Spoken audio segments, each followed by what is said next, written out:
My message is about the second law of thermodynamics. And this law states that the state of entropy of the universe will always increase over time. For anyone who doesn't know, entropy is the state of disorder or deterioration, dysfunction.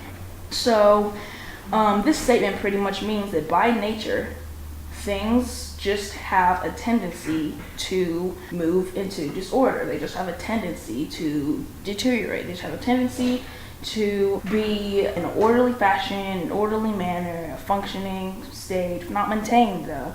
It will move to, it will deteriorate into something that is chaotic. If we look at a garden, then you can see kind of the way this works. In a garden, if you just leave it to its own devices, it's going to become overrun. Weeds, bushes, flowers, no matter how nicely you used to take care of it, if you don't maintain that work, well then it turns into something else. If you look at ice cubes, if they aren't maintained in that cold environment, but they're just left in normal temperature, normal room temperature, they're not going to stay ice cubes. They're going to melt into something that is no longer in that orderly fashion form, that cube shape. It's going to be a puddle of water. That's just the way things work. Now, knowing this, it makes a lot more sense why the world is in the type of state that it is. And that was the first thing that came to my head when I had first heard of this law of thermodynamics, that things just tend to move into the state of disorder. I thought, well, that really explains why not only society is the way it is. When we look at the news, or maybe we just look at things around us, but why a lot of people, why we are the way we are, why we have the issues that we do, why we need to have rules and laws that tell us a certain way to conduct ourselves, why we have these lower passions and just these different things that go wrong with us, different things that go wrong in society. This second law of thermodynamics is why. Because by nature, it's just natural for things to move from a state of order to disorder. If anything isn't maintained, it's not going to stay. We can't just expect to have something, just leave it that way, and expect it to stay perfect for the rest of our lives. We can't just have a car, never keep up with it, never work on it, never get the oil changed, never switch out anything that might need to be switched out, and expect it to be perfect all the time. But in a way, it kind of seems like what we've done with society. We know that things have to be kept up in a particular fashion, but when we look at how things have come, how things have progressed to the state it is today, we can see there has been a very steady decline of maintenance. There's been a very steady decline of attention to upkeeping the morals and ethics of society, morals and ethics of people.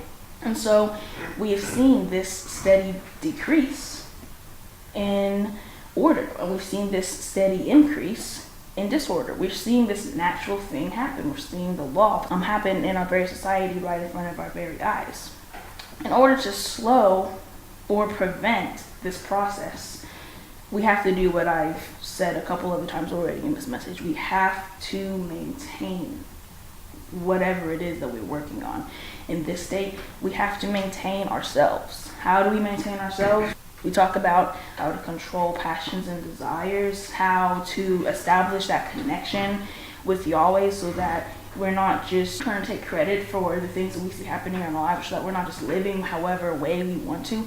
We talk about these things all the time. This is the maintenance that we see lacking in the world around us. This is the maintenance that a lot of people, and I'm sure we can all testify to some of these things, is the maintenance that we might have lacking within ourselves. This is the maintenance that we need to upkeep in order to slow or prevent this entropy from happening. I have one scripture from Genesis chapter 1, verse 1. And it says, "In the beginning, Yahweh created the heavens and the earth.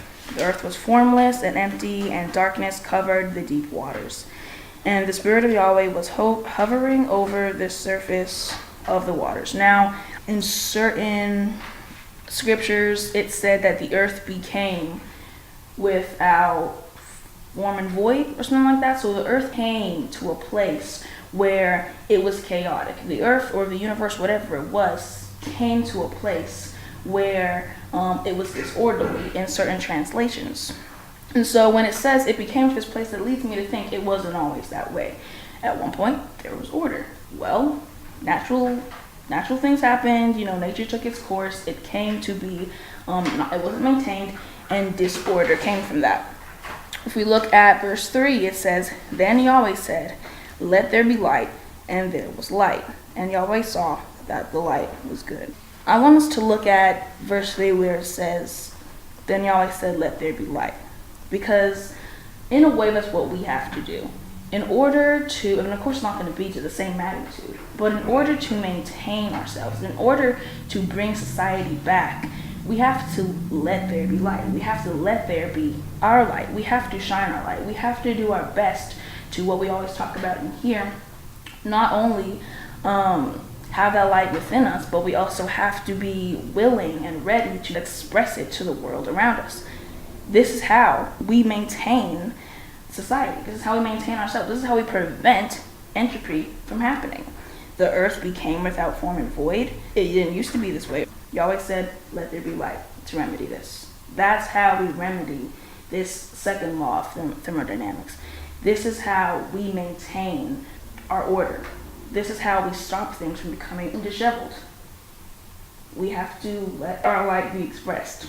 And so that's pretty much my message for today. Something we had talked about in exercise physiology. And I wanted to just bring it out because that's the first thing that came to my head when seeing that. So that's pretty much my message.